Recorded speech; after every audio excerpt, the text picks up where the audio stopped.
Maithili express की शानदार प्रस्तुति।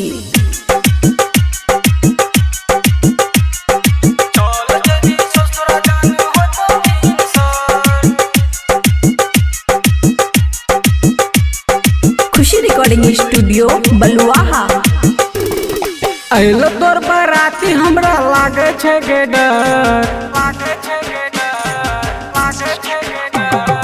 अइलो तोर बराती हमरा लागे छे गे डर, अइलो तोर बराती हमरा लागे छे गे डर। चल जेबी ससुरा जान होतो भीन सर, चल जेबी ससुरा जान होतो भीन सर। अइलो तोर बराती हमरा लागे छे गे डर, अइलो तोर बराती हमरा लागे छे गे डर। चल जेबी ससुरा जान होतो भीन सर, चल जेबी ससुरा जान होतो भीन सर।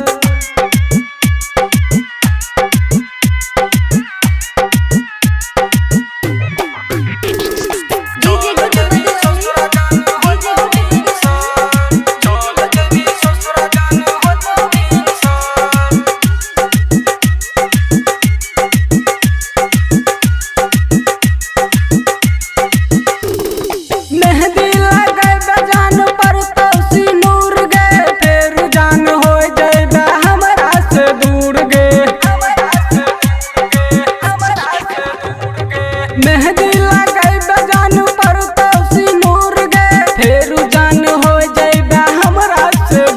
गे। यही सोची सोची बहे अखियां से लोर। चल जेबी ससुरा जान होतो भीन सर, चल जेबी ससुरा जान होतो भीन सर।